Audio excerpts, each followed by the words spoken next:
Welcome movie tourists. Today we are talking about a movie that has just celebrated 40 years since its release. A Nightmare on Elm Street. I love Jason Voorhees. That's Friday the 13th. Oh, I love Mike Myers. Oh, behave, baby. No, that's Halloween or Austin Powers. Either way, you're wrong. I'm never wrong. Just ask. I'll tell you. We are talking about Freddy Krueger, one of the most iconic horror villains of all time. He is a character that has influenced media and has so many references throughout the last couple decades. In fact, check out this montage of a lot of the different references that I found of Freddy Krueger. Freddy. Oh, where the hell's my sweater? Chill out. It's in the dryer. That's an awful thing to say. I'ma kill him. No.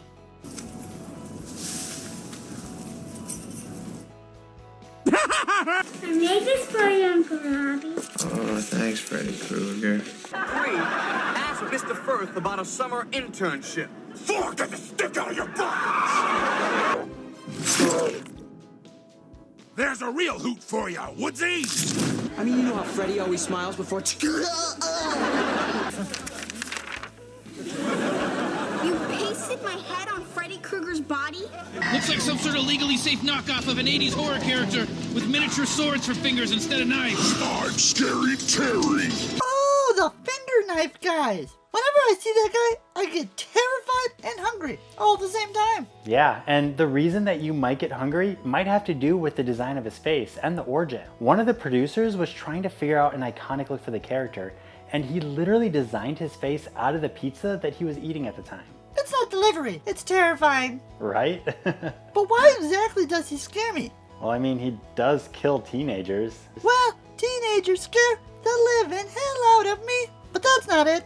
It's his hat. That's what scares me. His hat? Yeah, it's a fedora.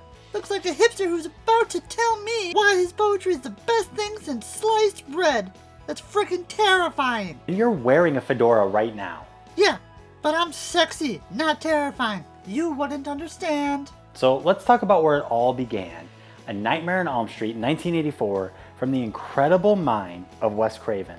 You mean Abe Snake? Abe Snake, who's that? I'll tell you when you're older. Okay, but right now, Corny, we're focusing on Wes Craven's work. He has made some of my favorite horror thrillers of all time, such as Red Eye, The People Under the Stairs, The Last House on the Left, and the movie franchise that launched meta horror altogether, Scream. Ah, the movie that stars Shaggy from Scooby-Doo and the guy from Son of the Mask. Yeah, Matthew Lillard and Jamie Kennedy, exactly. Wait, you've seen Son of a Mask? No one's seen Son of the Mask. That's a stupid question. Nightmare on Elm Street is a movie that launched 1,000 nightmares and actually saved the production company New Line Cinema from bankruptcy. New Line Cinema is now also known as the house that Freddy built. That's right! New Line Cinema as a production company was losing money and losing money fast. And Nightmare on Elm Street filled the void in its achy breaky heart and actually saved the whole company. Also, the house that Freddy built sounds like a haunted house. Yeah, I mean, now there is actually a house that's synonymous with this franchise. Did you know the room they used for Nancy's bedroom was also the room they used for Laurie Strode's in Halloween? That's a lot of great talent sharing one bedroom. Vic, when are you gonna share your bedroom with me? He makes me sleep with a cupboard, like I'm just some kind of common food or something. Yeah, Corny, you are popcorn, you are food. Also, did you know Nancy, played by Heather Langenkamp, would go beyond acting? And her husband's special effects company worked on Cabin in the Woods, another cult classic of the modern era. Yeah, she really is very talented. So much so that she would return to this franchise 2 additional times. First in Nightmare on Elm Street 3, The Dream Warrior, again reprising her role as Nancy Thompson, and then again in Wes Craven's New Nightmare, where she actually plays herself. She must really like the fact that Freddy looks like pizza. That's why I would go back. Yeah, that and Heather actually had a fling with someone who was working on the movie. Do you know about that? Yep, Heather Langenkamp was dating the guy who composed the iconic score for the movie. Yep, his name is Alan Pasqua. He's a very talented musician. Now, Corny, there's actually a really big name in this movie that a lot of viewers might actually be surprised is actually in the movie. Can you name who I'm thinking of? Well, the biggest name in this movie is clearly John Saxon. Look at that man. He's got the best chest hair in the game, baby. As accomplished of an actor John Saxon is, I feel like you're missing out on someone who's very important. You know, maybe the love interest in the movie? You mean Glenn? Was he someone famous or something? Yeah, he's played by one of the most famous actors of the 90s and 2000s, and even today. Charlie Sheen? I mean, he did go out for the role, but the studio couldn't afford what he was asking for. Oh, you must be talking about Brad Pitt then. He is pretty dreamy. No, but Brad Pitt did try out for the part as well. He would later be killed in Freddy's Nightmares, the TV show based on the movie franchise. Well, I'm all out of guesses. Just tell me, Vic. I don't like to play games. It's Johnny freaking Depp. Yeah, this is the movie that actually says in the opening credits, introducing Johnny Depp. You know, the star of the Pirates of the Caribbean franchise, the star of one of my all-time favorite movies, Sweeney Todd, the Demon Barber of Fleet Street. Oh, the guy whose wife pooped in his bed. Yeah, I know him. I mean, I kind of hope that's not what his legacy is. But anyway, let's talk about the man himself, the man who brought Freddy Krueger to life, Mr. Robert Englund. That man has done such great work with playing Freddy Krueger. Robert Englund would go on to be cast as a villain in so many movies and TV shows that eventually they had to start casting him in movies just to be the red herring. He truly is a man of many talents. So, Corny, can you give us a rundown of A Nightmare on Elm Street? Tell us what this movie's all about. An uncooked pizza man becomes a well-cooked pizza man after a bunch of parents were like, hey, weirdo, stop looking at our kids. So then they set him on fire, and then he was like, you can't save them while they're sleeping.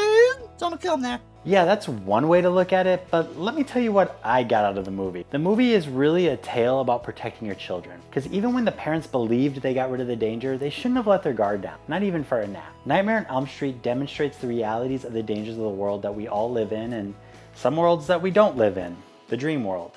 There are a lot of horrible people in this world, and parents need to listen to their kids more often, especially in the context of potential danger. Yeah, that's exactly what I said. Stop stealing my lines. I'm supposed to be the smart one here. Well, to be fair, I am eating a lot of your popcorn, and I'm pretty sure your popcorn are your brains.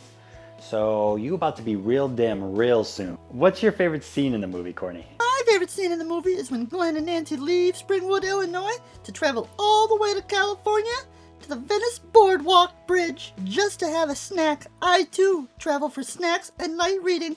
What's your favorite part? My favorite scene is technically a combination of two scenes. The Tina death and the Glenn death scenes were masterpieces. The way they were filmed by using a rotating room set that had no mechanical motors to ensure no sound was bleeding through on the mics. The entire set had to be turned by hand and timed perfectly with the actors. What a feat of filming engineering. At one point during the Glenn's death scene, all of the blood shot at the light fixture on the ceiling, which caused sparks, and it actually electrocuted a member of the crew.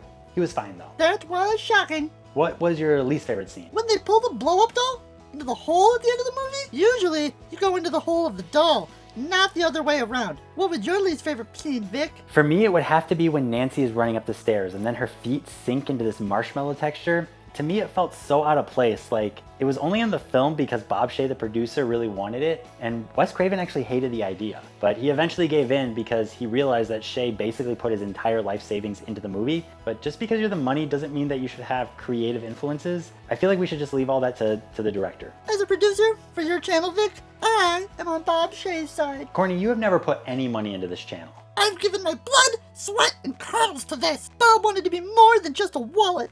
He wanted to have creative input into this movie. In fact, he got two other things added into this film. He got the ending done the way he wanted it, where Freddy's car drives off at the kids, and pulling the mother through the door. Well, at least one of those ideas was good. True that. For me, I do believe that Bob Shaye and Wes Craven's original vision did come true, and probably even better than they originally had intended. You're telling me the budget for this movie was $1.8 million and it grossed well over $25 million. Yep, the movie did so well, a sequel was greenlit immediately. Yeah, and less than a year later, the sequel would hit theaters. It's crazy to think how fast movies used to get made back in the day. Yeah, especially now you think with the advancements of technology that they would be able to push them out way faster. Perfection takes time, my friend. It literally took 15 years from Zoolander 1 to Zoolander 2.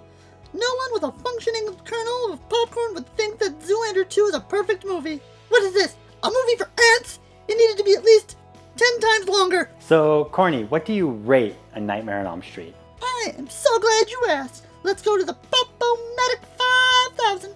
Drum roll, please. I rate this movie a super-sized soda. This movie is a great collection of a fun story and great practical effects. The movie kickstarted the careers of many wonderful actors and directors, and saved New Line Cinema from bankruptcy.